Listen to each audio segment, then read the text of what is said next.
Bienvenue sur Affermir ma foi afin de ne plus être un enfant flottant et emporté à tout vent de doctrine par la tromperie des hommes. Ici Jean Dinsil. Les mauvaises compagnies corrompent les bonnes mœurs. Savais-tu que c'est aussi dans l'Église? Bien-aimés, ces versets de 1 Corinthiens chapitre 15, verset 33 est bien connu. Nous récitons dans notre milieu chrétien, les mauvaises compagnies corrompent les bonnes mœurs. À première vue, lorsque nous entendons ces versets, le mot, les mauvaises compagnies, tout de suite, nous pensons aux gens du monde, aux païens, aux collègues du travail, nos amis, c'est pas moi, nos camarades d'école qui ne connaissent pas Jésus. Nous voyons tous tout de suite des gens qui fument, qui boivent, qui vont dans des bars, qui courent derrière les filles, qui sont dans la prostitution. Tout ça, ce sont les images qui nous viennent tout de suite dans notre esprit. Mais aujourd'hui, je vais nous faire voir que ces versets s'appliquent aussi pour nous à l'intérieur. Les mauvaises compagnies ne sont pas seulement à l'extérieur de l'assemblée, les mauvaises compagnies sont aussi à l'intérieur de l'assemblée. Le verset 34. Revenez à vous-même comme il est convenable et ne péchez point, car quelques-uns ne connaissent pas Dieu. Je le dis à votre honte, car quelques-uns ne connaissent pas Dieu. Nous avons dans l'assemblée des gens que nous appelons frères, des gens que nous appelons sœurs, des gens qui sont là avec nous dans toutes les activités, mais qui au fond d'eux, Jésus-Christ n'est pas vraiment maître de leur vie.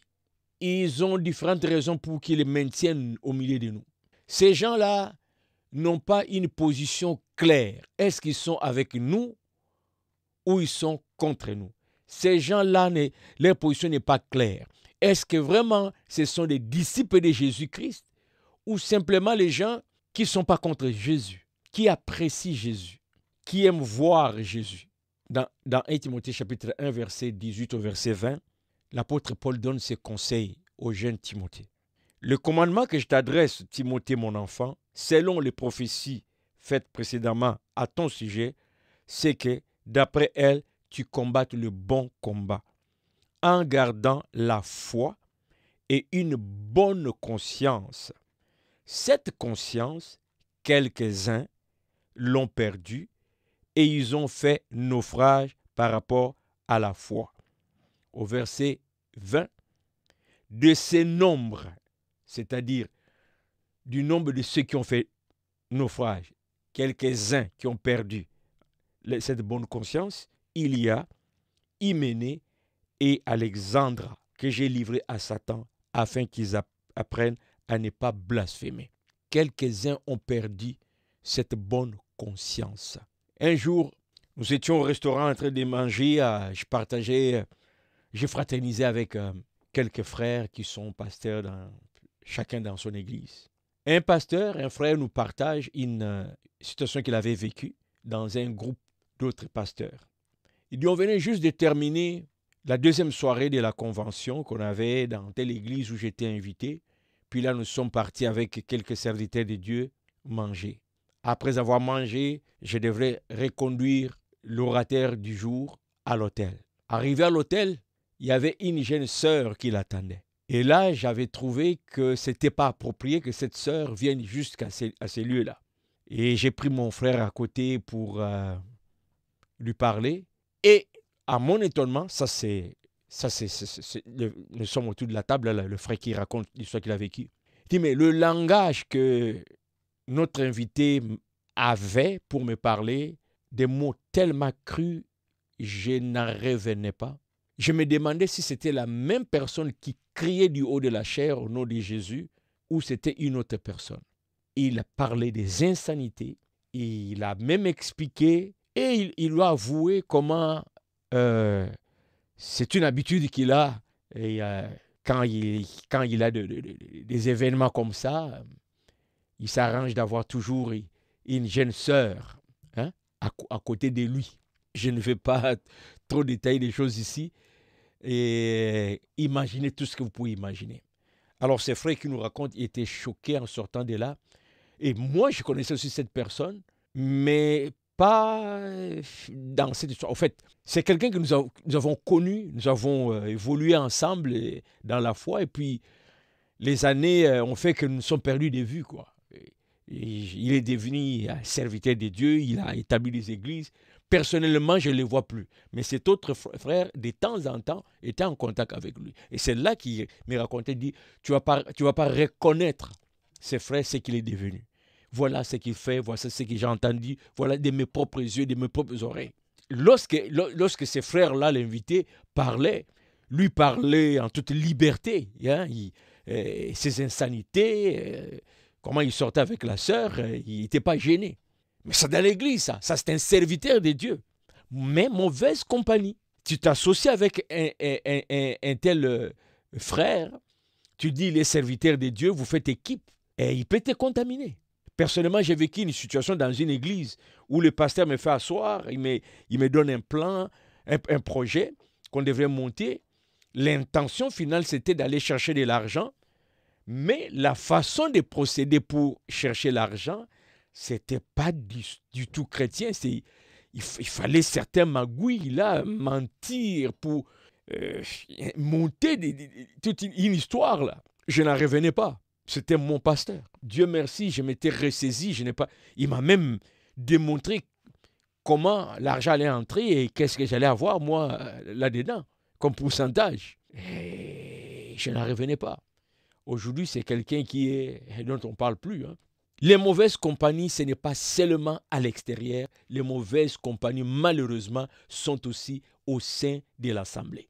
Surtout les jeunes. J'ai observé les jeunes aimant être toujours en groupe. Mon constat me fait voir qu'à l'extérieur de l'église, ils ne parlent plus le langage des disciples. Ils ne parlent plus le langage des enfants de Dieu. À l'extérieur de l'église, ils sont jeunes. Même si tous fréquentent la même église, à l'extérieur de l'église, ils sont jeunes. Ils parlent jeunes, ils réfléchissent jeunes. J'ai été jeune, mais je réfléchissais en fonction de la parole de Dieu.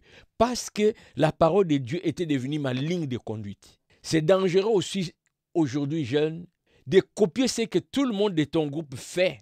Tu le copies parce qu'ils sont jeunes comme toi, ils le font. Mais tu ne te questionnes pas, est-ce qu'en tant que disciple de Jésus, cette façon de s'habiller, cette façon de parler, ce comportement, est-ce que c'est digne d'un enfant de Dieu? Tu ne te questionnes pas. Pour toi, c'est juste, ce sont mes amis. À l'intérieur de l'église, vous parlez Jésus. À l'extérieur de l'église, vous êtes complètement les jeunes du monde. Eh bien, qui dans ces cas-là est mauvaise compagnie pour toi? Ce n'est pas le païen. C'est le frère, la sœur qui fréquente la même église que toi, mais dont le cœur n'est pas à Christ, qui a deux vies. Fais donc attention. Qui est-ce que tu copies? Le disciple de Dieu n'a que comme référence d'abord et avant tout la parole de Dieu. J'entends des fois certains bien-aimés dire, écoute, moi je suis fils du roi des rois, je dois m'habiller en conséquence. Ou encore, je suis ministre du Dieu très haut, je dois avoir une voiture en conséquence, une maison en conséquence. Et ils vont donner même la référence. Regardez les ministres du monde, comment ils sont en limousine. Regardez le prince et les enfants du roi, des rois de ce monde. Comment. Ok. Mais ce que je n'entends pas, c'est que ce roi-là nous a mis dans sa parole le code. Le code, comment devons-nous nous tenir, nous parler, nous habiller, puis notre comportement. Tout ce que lui, il demande que nous puissions être, ça, on ne le dit pas. Est-ce qu'on peut aussi arriver à dire, comme prince, l'enfant du roi des rois qui est Dieu, je dois aussi avoir un comportement digne de ce roi-là. Voici les choses que je ne dois pas faire comme prince. Voici ce que je ne dois pas dire. Voici là où je ne peux pas aller. Voici, est-ce qu'on peut aussi, toujours dans cet esprit de reconnaître qu'on est fils du roi des rois, dont on doit bien s'habiller de l'or, tout ça. Mais est-ce qu'au niveau du comportement, nous pouvons aussi afficher le comportement d'un enfant de Dieu? Est-ce que nous pouvons aussi dire, je ne peux pas me mêler dans n'importe quel groupe Même au sein de l'Église, je dois m'assurer que je suis entouré des gens qui craignent Dieu. Parce que les mauvaises compagnies, nous en avons aussi au sein de l'Assemblée. 1 Corinthiens chapitre 6, verset 9. L'apôtre Paul dit ceci. Ne savez-vous pas que les injustes n'hériteront point le royaume de Dieu? Ne vous y trompez pas. Ni les impudiques, ni les idolâtres, ni les adultères, je continue au verset 10, ni les efféminés, ni les infâmes, ni les voleurs, ni les cupides, ni les ivrognes, ni les outragés, ni les ravisseurs n'hériteront le royaume des dieux. Ces choses qui sont énumérées ici, de prime abord, nous les attribuons aux païens, alors qu'en réalité, nous pouvons aussi retrouver ces choses au sein de l'Église, parmi les serviteurs de Dieu. Ton pasteur qui t'encadre, si c'est un adultère, tu peux aussi te sentir à l'aise parce que tu le vois faire. Il peut, dans votre temps de privé, te donner toute une théorie qui justifie son comportement, et toi, le prenant comme maestro, comme modèle, tu accèdes aussi à ça. Au lieu de te référer à la parole de Dieu, tu te réfères à son expérience, tu te réfères à son titre. Combien de fois on voit ces choses au sein de l'Assemblée? Les impudiques, les idolâtres, les adultères. Il y a des gens au sein de l'Église qui ont l'air clic d'adultères, qui ont l'air clic de fraudeurs, qui dans l'Église, quand ils sont là, ils ont d'autres objectifs que la gloire de Dieu. Ils ont d'autres objectifs que servir le peuple de Dieu, que nourrir les brebis, que les amener à la croissance chrétienne. Il y a un pasteur qui m'avait partagé une fois, il faisait partie d'une dénomination qu'il a quittée depuis. Un jour, ils étaient dans une réunion qui rassemblait les pasteurs de différentes régions. Et là, leur bishop était là en train de leur parler. Au cours de cette réunion, chacun devrait rendre des comptes sur le plan financier, comment les finances augmentent dans son église. Et ce pasteur, lui, il était, si pas le seul, mais au moins parmi ceux qui n'avaient pas exhibé un gros montant. Et là, le bishop se met debout, fâché, il commence à tonner.